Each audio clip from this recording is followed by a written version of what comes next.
Welcome, Duke alumni and friends, to this session of the Duke Alumni Forever Learning Institute, an interdisciplinary educational program organized in a set of thematic courses. My name is Manlio Valdez, class of 1988, and I'm the co-chair for DULA, which is our Hispanic and Latinx Alumni Association. I also serve as the vice chair of the PRAD Board of Visitors. So thank you for joining our program, Living in Harmony. Today's program is sponsored by DULA. This program is part of our theme, Transformative Ideas, and inspired by a set of courses with the same title offered through Trinity College of Arts and Sciences for Duke sophomores. In the Transformative Ideas program, students explore questions of meaning, value, purpose, and spirit that challenge us all as humans. During our Forever Learning Institute Transformative Ideas program, you will get to engage with some of the same ideas and questions as current Duke students. After a faculty discussion, we will have an extended Q&A session in breakout rooms so that you all can be part of this conversation with faculty members. The breakout rooms will not be recorded. Moderating our discussion today is Lori Bonnier, Professor of Energy Economics and Policy and the Stanback Dean of the Nicholas School of the Environment. Welcome to the Forever Learning Institute, Lori. Thank you, Manlio. I'm really delighted to be here. Today's session, as you mentioned, was inspired by a sophomore year experience course. And this particular course was called Ecology and the Human Good. And in that course, students explore what it means to live in harmony with animals, each other, and nature. And of course, this is the last, at least, event of this semester in a series of events that the Forever Learning Initiative has put on that are focused on purpose and meaning. And those prior events have included A Life Well Lived, Thriving in a Digital Age, and The Search for Well-Being. So it's really exciting to be joining you here tonight for this one, which is focused on living in harmony. So today we're going to delve into some of the contemporary considerations of our relationship with nature and discuss fundamental questions about nature's role in the meaning and purpose of human life. Before our speakers join the conversation, we want to hear from you. So soon, a word cloud link will pop up on your screen. Let's see if that will happen now. So you see at the top, if you go in your web browser to menti.com, menti.com, and use that code 3260687, you can input your answer to this question. What word, image, or place comes to mind when you hear the word nature? And as you actually enter your words, you'll start to see them pop up here.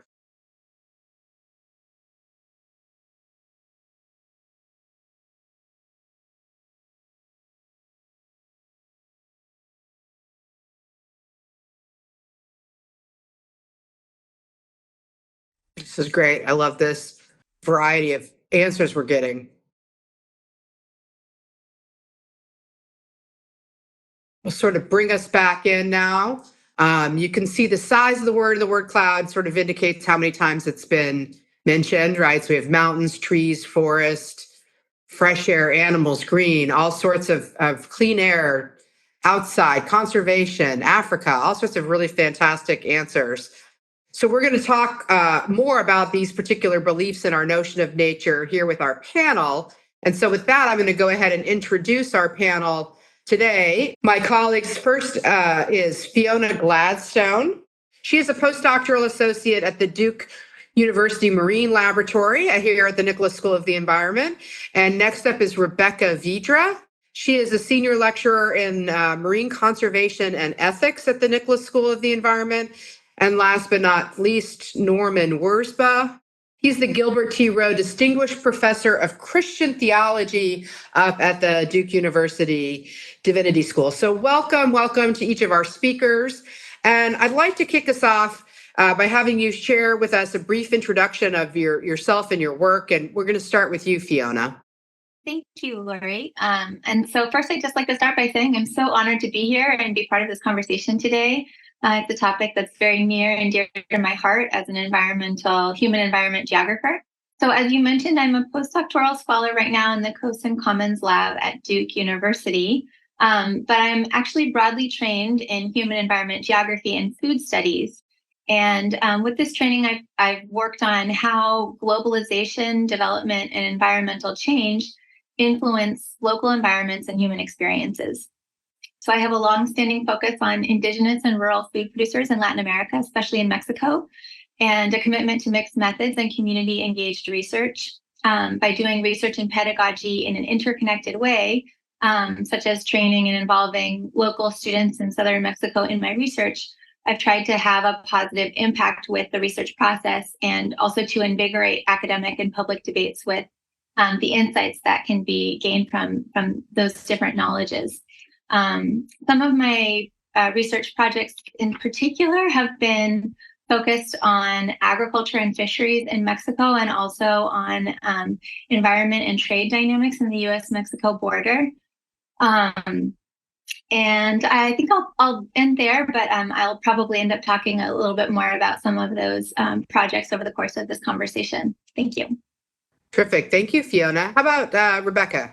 Hello, everyone. Really happy to be here and happy to be alongside my colleagues.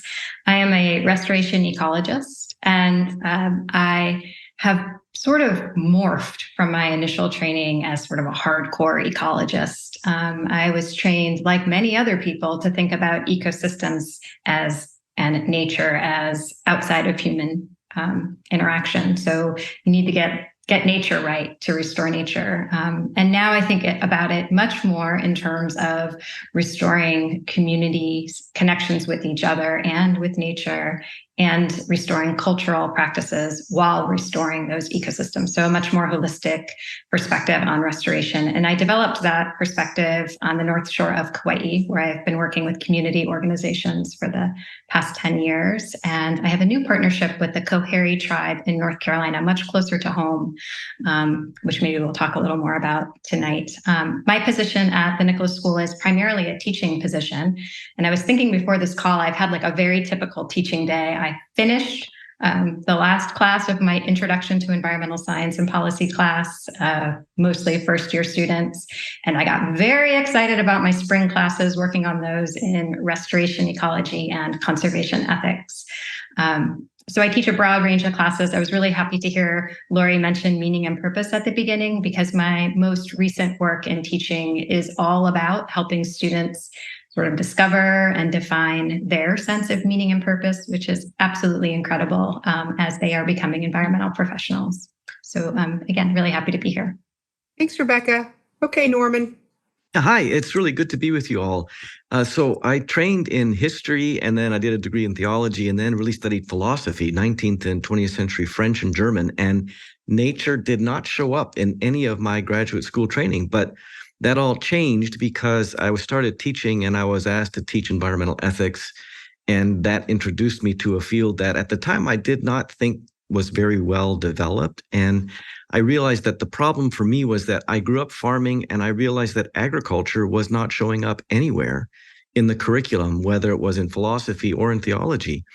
And I realized that that's a real oversight, because agricultural communities have existed around the world for a very, very long time in many different cultures. And it's one of humanity's most intimate, regular, and practical ways of engaging with nature. And so this agricultural route sort of took me into the study of environmental ethics, environmental philosophy, environmental theology.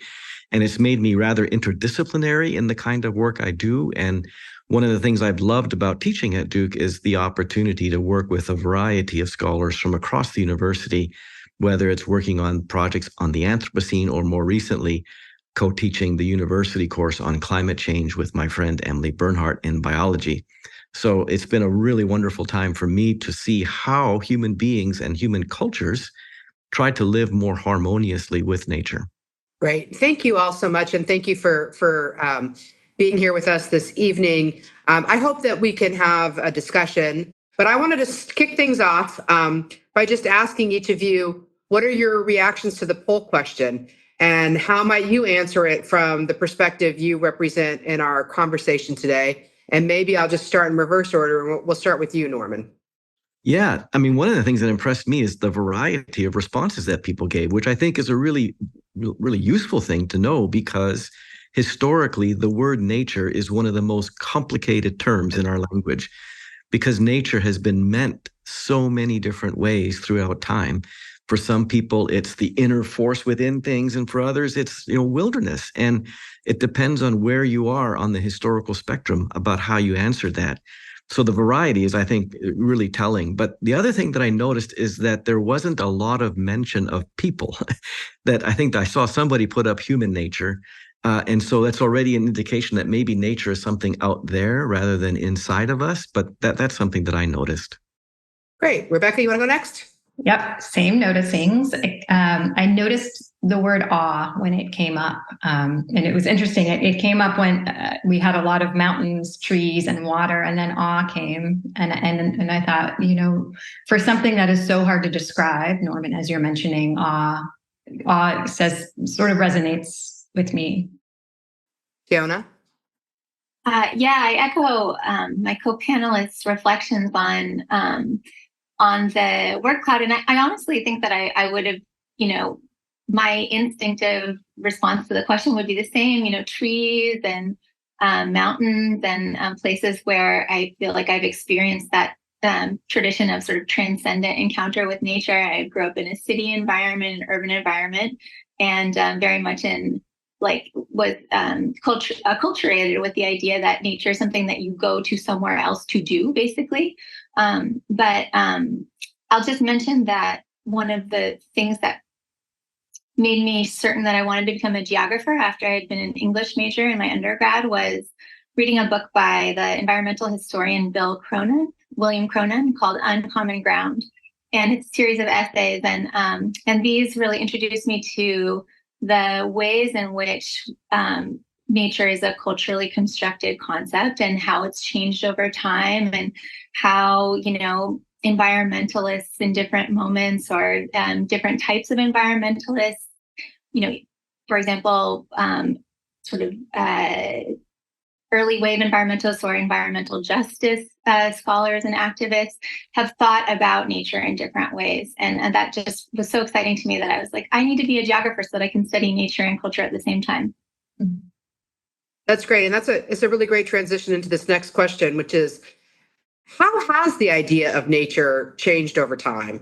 And how are those ideas, or as you put it, those constructs, reflected in the ways that humans make use of nature in varying ways, and how that might have changed over time? So Fiona, I don't know if you want to keep going since you sort of started down that path.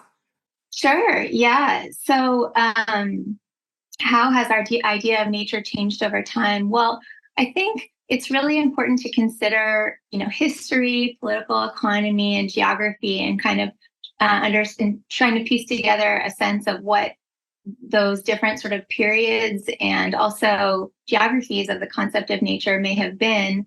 It seems to me, based on my knowledge, a very Western concept, the idea of nature, and the idea of nature as something separate from humans. We're here gathered in various places on the North American continent, Turtle Island, a place that was colonized by this Western culture, and therefore kind of changed relationships to nature in that process of settler colonialism, which was also a very violent genocidal process. So I think that a first step would be thinking about where we come from and the kinds of ideas of nature that we've imported, and then the kind of damage that they've done, and then moving from that to what we can do to try to make the relationship right again, from a human to human perspective and a human environment perspective. Great.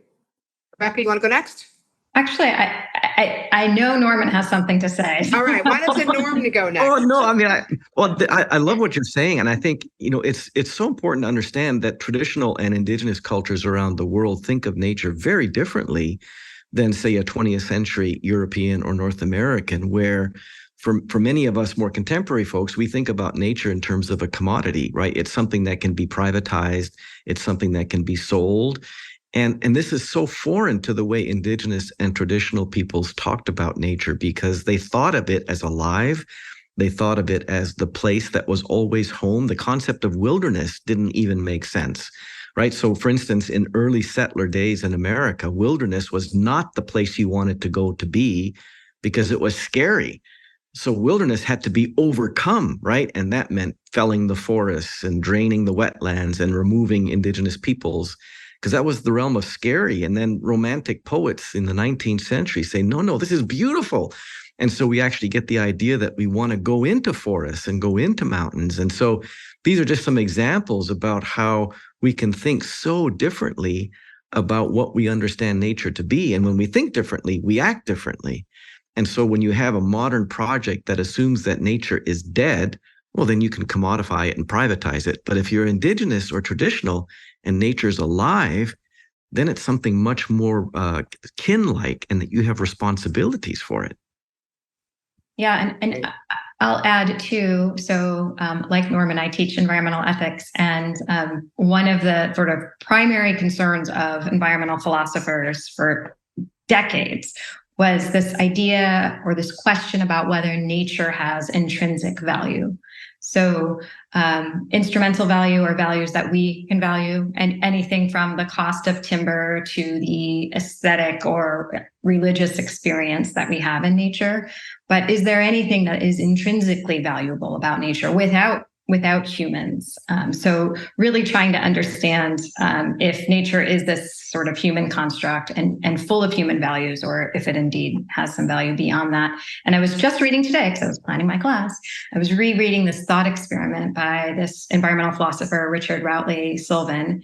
And the thought experiment just goes like this very briefly. If the last human on Earth decided to spend their time exterminating nature, what would be your reaction to that? You know, if there are no other humans to harm, and let's say that he can harm at least sentient beings or beings who have nerve endings in a way that doesn't cause them pain, if you take that out of the equation, then, and so this thought experiment, as you really get into it, what would be wrong with this person going around exterminating nature?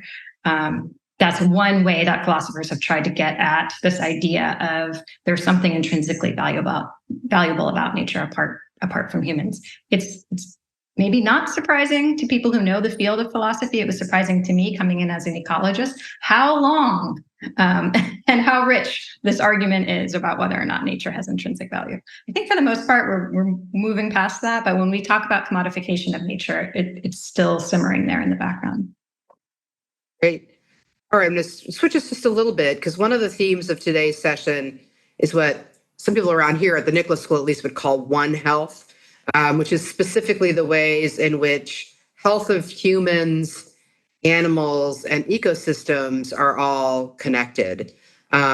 So can each of you give us an example of the ways in which health of people, animals, and the environment are intertwined, and even potentially ways in which humans have changed the way they recognize that or have failed to recognize that over time. So let's see. Rebecca, we're going to start with you this time. Okay. So one of the principles that is getting a lot of attention from Indigenous peoples is this idea of reciprocity, a relationship of reciprocity with nature, with the natural world. So caring for nature so that it cares for us.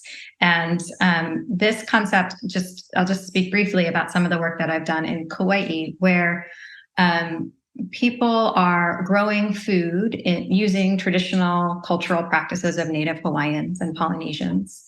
And that growing of food is also restoring the ecosystem. So it's happening in sort of lowland areas. It's providing habitat for endangered shorebirds. It's providing pollution filtration or sediment filtration from streams. Some of this farming is taro fields or kalo fields. So they're sort of flooded fields. So the water comes in from upstream, does its thing in the fields, and comes out of those fields actually cleaner than when it went in.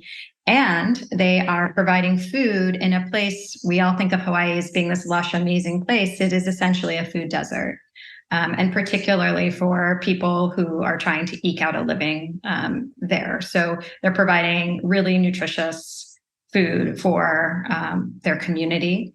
And they're also reweaving their relationships with each other, particularly intergenerational relationships. So the elders sort of passing along their knowledge, and sort of reintegrating kids into this idea of a reciprocal relationship with nature. So for me, that's a place where restoring or working with the food system also has these ecological or ecosystem benefits. It has community benefits, and it has these health benefits of providing this good food. So a really, really wonderful place to see all of those in action.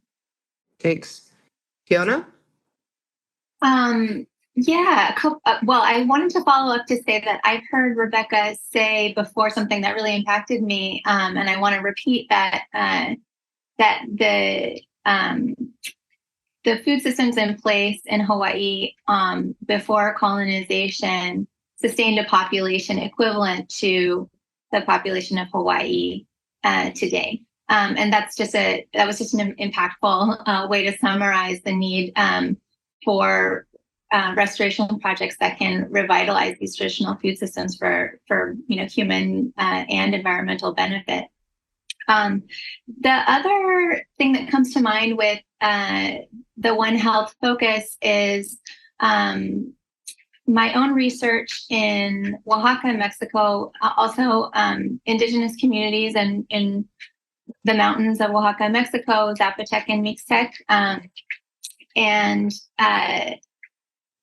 I went in looking at a government policy that was providing mostly food commodities, highly industrialized, sort of cheap food commodities for free as part of an anti-hunger campaign, a food security strategy. And in communities where people have really extensive gathering, hunting, and farming traditions, and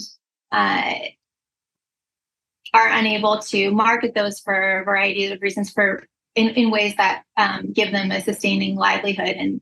And so there's this need for like food imports because the labor that they do on the land is not valued in a way that that is sustainable for the community. And so one of the project's goals was to understand the way that people understand even the idea of nutrition, because their impulse was to say, oh, thank you for these food commodities. We like the program, keep giving us stuff. But when you actually ask somebody who was participating, especially women, how would you define food quality, or how would you understand, nutritious food? Then a much more complex and really valuable perspective on reciprocity with nature, on the need for example, the chickens to experience the light of the sun rather than artificial light in order to provide nutrition to, optimal nutrition to people, the need for foods to be grown with clean water and with soil that's alive, that hasn't been sort of deadened, was a lot of the way to describe it, by chemical fertilizers. And so there's ways in which kind of restoring health. I should mention that diabetes and heart disease and other diet-related illnesses are very much on the rise as a result of sort of a transition to more cheap commodity foods-based food systems in these communities. And so there's a lot of really rich knowledge and perspective on nutrition that, if it were the starting point for food security policy and actions, could really do, I think, more beneficial work than the way that food policy is designed now. So one of the things I think about is, historically, we're in this completely novel situation in the history of humanity, which is more people now live in places where they have almost no practical connection with land, water, or animals. I mean, domestic or livestock or wild animals. And this means that human beings now think about themselves as being able to live almost entirely from within a human economy. We have grocery stores, we have the internet. So if you want food, you go buy it. If you need energy, you flip a switch. And this is really unusual because historically people knew that they depended upon soil, water, animals, plant photosynthesis, all these biological, ecological processes. And the result is that people think that they're somehow exempt from nature. And therefore, whatever happens to nature isn't going to affect them. And it's not any one particular person's fault. That's just the way our society now works.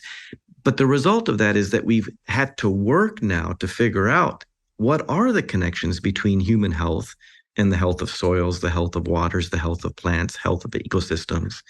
And we're beginning to see through medicine how people who live in places that are very toxic, where they are Superfund sites or places where water's been poisoned or the soil has been degraded, human health suffers, but so do plant and animal lives. They also suffer, right? It's, I think, important to remember that nature in its lived reality is a conjugation of the verb to eat, right? Everything eats everything else. And if any element within that process of eating is malnourished or deficiently nourished or badly nourished, the health ill effects are going to go all the way through the whole system. And I was just thinking, I mean, we've been talking about nature in largely positive, very positive terms, right? But humans also have had effects on the climate that result in nature having far more detrimental impacts on humans, right? We think about hurricane frequency and intensity, and so this is I'm throwing them a little bit of a curveball because I didn't give them this question in advance. But do you think that those feedback mechanisms are enabling more people to really understand this interconnection to nature? Maybe they don't see the positives, but maybe they see the negatives, right? Is that helpful in getting people to understand? Okay, Fiona's ready to go. I want to take this one because, the food systems that we've been discussing that we currently live by in the world, that we currently eat, and the way that we currently eat nature is responsible for about 30% of the greenhouse gas emissions worldwide. And as many of you, I'm sure, are reading in the news about the COP negotiations, Conference of Parties, where countries come together to try to set agreements on how much they're going to try to reduce their emissions. It was a noteworthy fact that these food systems were just totally omitted initially from the commitments and the negotiations. So that's 30% of greenhouse gas emissions that are not being accounted for. The other point is that, I do think that you're right that people are becoming more aware of the harm that we're doing through experiencing extreme weather events, experiencing extreme heat, experiencing hurricanes.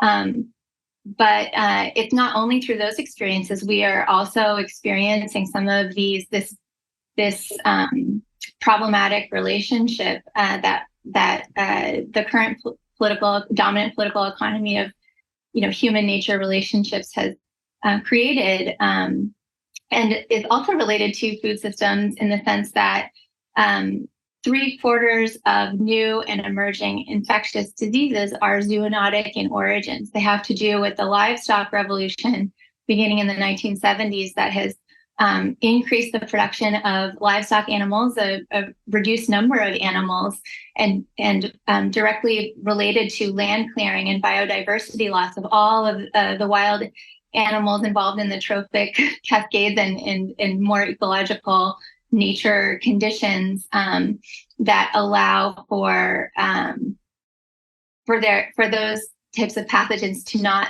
thrive in a way that's detrimental to human health. So it's not just the extreme weather, it's also the pathogens that we've contributed to basically creating a better environment for.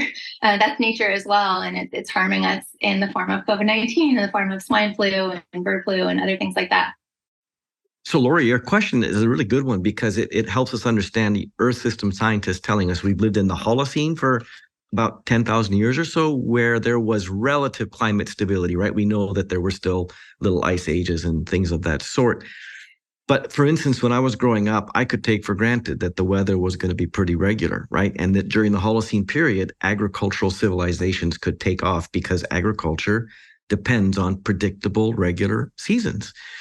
And that's changing because of climate change, right? That we are putting CO2, methane, other gases into the atmosphere, which are disturbing some of the balances that have existed for hundreds and thousands of years. And so now we're realizing that we can't take nature for granted. It's not just this stage that, absorbs whatever we do or sort of supports whatever we do.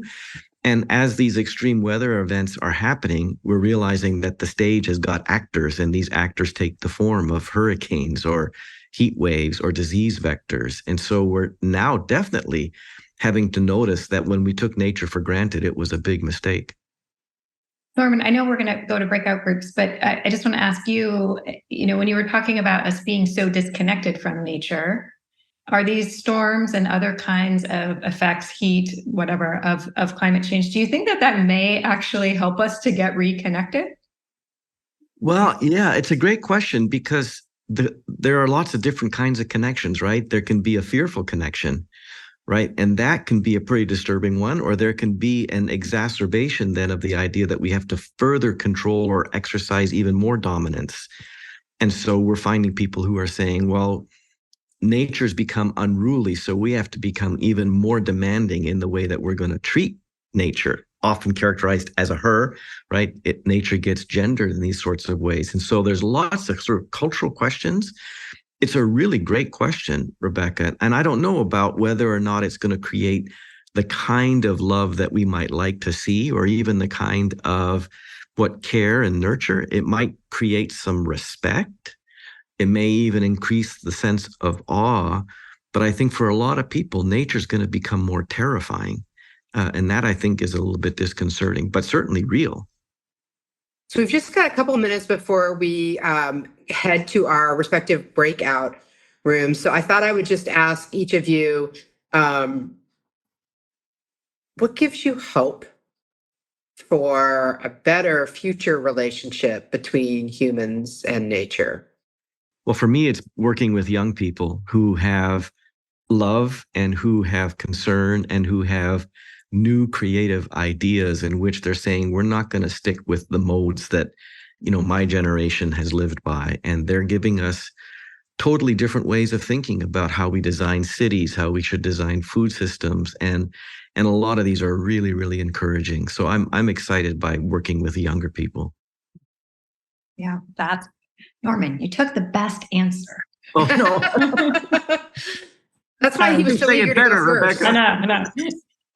So I'll just say very briefly, this is a too long of a story to really tell here. So I'll just give you the very brief synopsis, which is that I mentioned that I'm starting to work with the Coharie tribe in a little bit southeast of Raleigh, North Carolina. And they tell this beautiful story of how restoring their river, the Coharie River, which essentially means getting rid of lots of debris and stuff that's blocked to the river. So they're sort of clearing out the river. Anyway, how that project motivated their whole community to come together and resurrect or restore their language, their drumming traditions, some of their other really interesting cultural traditions. It got attention so that they were able to get grant funds to renovate their community center and to provide rental assistance and food assistance. So that gives me hope. This project that is focused on the river, clearing a navigable path on the river, has just led to all of these other effects. So when we focus on nature, that doesn't have to be the end all be all, right? It can lead to all these other sort of ripple effects, which is pretty exciting and pretty hopeful. Thanks. This is a great story. Fiona. Well, I would echo Norman's mention that working with young people is really hopeful. Young people that recognize the reality that they're going to face in the future and are really getting active about it.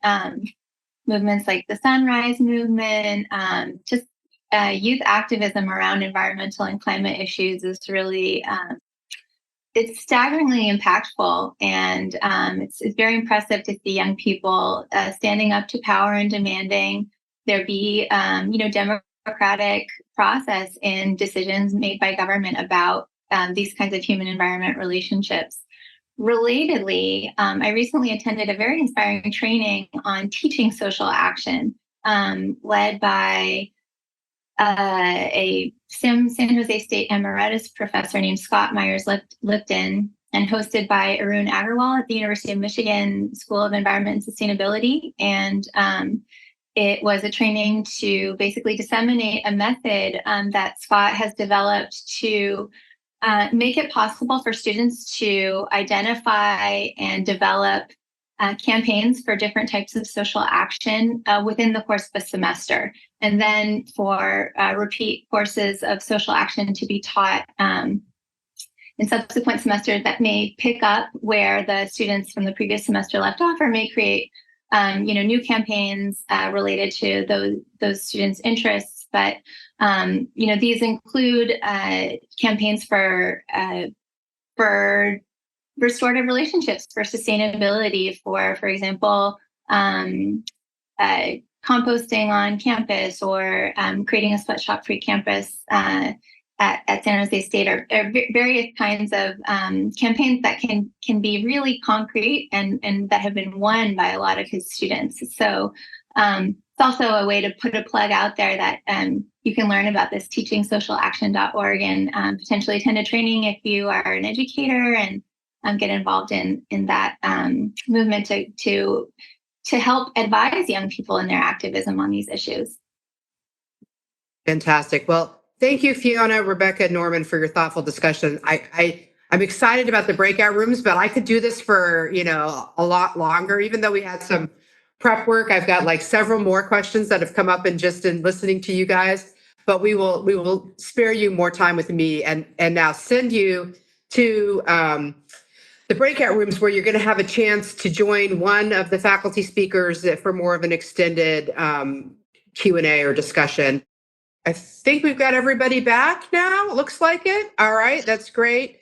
So welcome back. I hope that you had some interesting and fruitful discussions in your small group. I know that I did. Before we end tonight, promptly on time, I just wanted to give one final question to our panel, which is, if there was just one thing you wanted our audience to walk away from after this conversation, what's your one last thing you want them to walk away from? I love the ocean. I want to be living at the beach, and I live 3 hours from the beach. And so I've started looking up. And I think when we think about nature, we think about it, in these ways that are apart from us, or the place we go on vacation, and we can all look up. Right. And it is amazing. I have now like 6,000 photos literally on my phone of the sky from the past couple of years. And so, if we think about having that access every day, I think it starts to change our relationship and our interest in nature. That's great. Great advice. Fiona? Well, I'm still thinking a little bit about something that we discussed in our breakout room, which was sort of the dizzying number of organizations that work on climate change issues, that work on environmental issues, and sort of the challenge of like following them all and knowing what's going on. And so I would just encourage people, to get involved, and don't be afraid by the proliferation of action and different sort of, interests and agendas. It's possible to come together in coalition to try to steer us, govern us in a way that that restores a better human-environment relationship. So my thought is to get people outside and take a chair with you and find a tree and go sit under that tree and contemplate while looking at the tree for 10 minutes. 10 minutes is a long time, but do it for 10 minutes and do it for 5 days in a row and see what you experience, see what you feel, but concentrate on the tree. Look at the tree, have a contemplative experience with the tree. All right. I love that. Okay, well, I want to thank everybody again for in the audience for joining us. I know in our breakout room we had somebody in China, so it was almost 9 o'clock in the morning their time. So people have joined from all over the world in all different time zones, but they've taken an hour out of their day to be here with us and to participate in these rich conversations where we're challenging ourselves to just think more deeply about how we engage with our world and with nature, and how we can increasingly live in harmony. So thanks to all of you. Thanks to the Alumni Association for organizing this. and everybody have a restorative holiday season. Thank you to our faculty for a great session and to our audience for joining us. Thank you, Dula, for being our sponsor on the session tonight. Today's program was our final session in Transformative Ideas. It was recorded and will be posted to the Duke Alumni Lifelong Learning YouTube channel. We'll return next semester with new themes for you to keep learning, and we look forward to seeing you at the next Forever Learning Institute.